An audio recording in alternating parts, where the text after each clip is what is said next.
On vote Richard. Popping trees.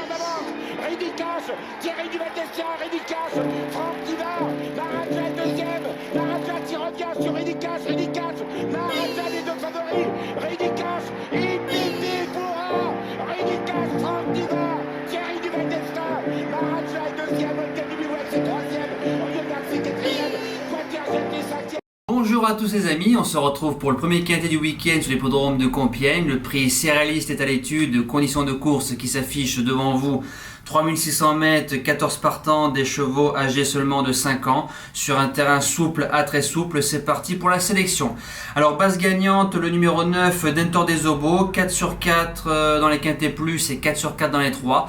Donc en général, avec mon expérience, quand on n'arrive pas à gagner un gros quintet, c'est qu'on n'a pas cette troisième vitesse, mais je lui fais encore confiance et j'y crois. 3 sur 4 sur la piste du Putois. Il n'affronte que les 5 ans comme lors de son premier quintet parce que ensuite il a couru 3 quintets face aux vieux. Donc revenir face aux 5 ans avec une bonne course, il mériterait pour son 5e quintet de le remporter tout simplement. Deuxième base, le numéro 10, Galong Sport, 2 sur 3 sur la piste de Compiègne, mais 2 fois en steeple.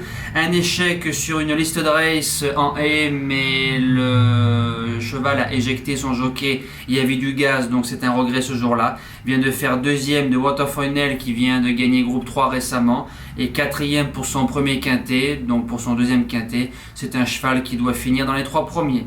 Le Challenger, le numéro 4, Fort Blue, c'est un cheval qui a fait carrière en plat. On l'a ensuite dirigé vers les balais. Il a couru 4 courses en obstacle, 4 sur 4, dont 3 fois sur des hippodromes coulants. Compiègne, c'est un hippodrome coulant. Il a battu Galéo-Conti, qui est une référence dans les grosses courses à Auteuil. C'est un cheval pour son premier événement qui doit jouer sa place dans les 4. Premier outsider, le numéro 6, Gaborio, deuxième du Quercimon au mois de mars, donc c'est une belle ligne. C'est un cheval qu'on a plus vu en steeple. Il vient de faire 2 courses de rentrée, premier et deuxième, donc il va monter là-dessus. C'est un cheval qui va devant. François Nicole qui est à l'entraînement, Zuliani qui est à la monte, feu. Deuxième outsider, le numéro 12, Giloucat.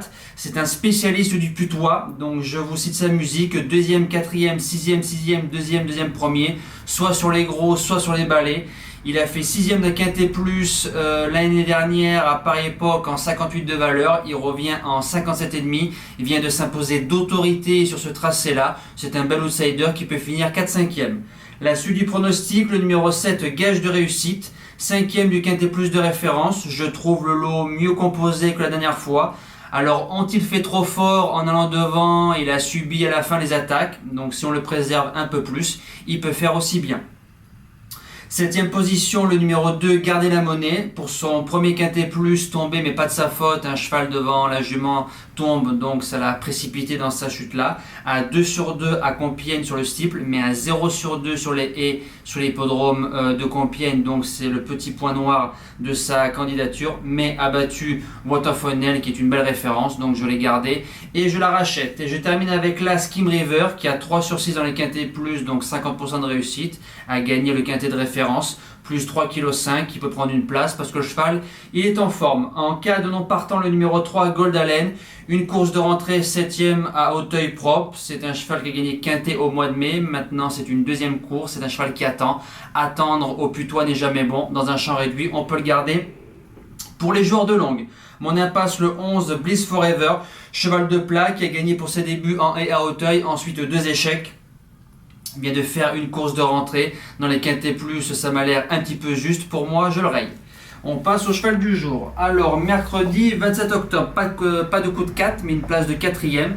C'est toujours rageant de finir au pied du podium en réunion 1 course 2, le numéro 2, Génie Deluca. Super départ volant, il s'est mis côté corde, mais rester dans le dos de Greta du Châtelet a été un mauvais choix parce qu'au papier, c'est pas un cheval qui va t'emmener. Nous avons fait que de reculer. À l'entrée du tournant final, Ploquin se faufile et il doit sortir en 4e épaisseur. Donc les conditions de course en deuxième partie de parcours nous coûtent le podium, c'est dommage parce que 5 mètres de plus, on est 3e. On espère que Fatou Ivan nous relance tout ça ce soir à Cabourg. Et pour samedi 30 octobre, une jument qu'on a joué une fois à Lisieux placé, donc on espère la toucher une deuxième fois. En réunion 4, course 2, le numéro 9, DS de Cordée. Elle retrouve qui? Elle retrouve Johan Yo-Yo la découpe. Alors c'est une jument qui sera plaquée devant, déferrée derrière. On l'a touché deuxième à Lisieux avec une drive offensive. C'est une jument qu'on mène de l'avant. Il vient de bien se préparer à Caen, ferré, 13-1, ensuite distancée. C'est l'une des plus riches, mais elle est mal engagée parce qu'elle est sur un deuxième rideau à l'Autostar. Elle a déjà réussi à Cabourg, partira dans le dos de énième chance. Il y a des 7 ans, elle a 8 ans, c'est une femelle, il y a des mâles, mais c'est une jument dure. On a dû préparer cette course-là avec Johan course visée. J'espère qu'il va pouvoir prendre les devants. Elle a largement la classe de finir dans les 3. Gagner, il faudra que tout se passe bien, mais dans les 3, c'est fort possible. Nous, on se dit à demain pour le quintet dominical. Passez un bon week-end et bon jeu à tous. Ciao!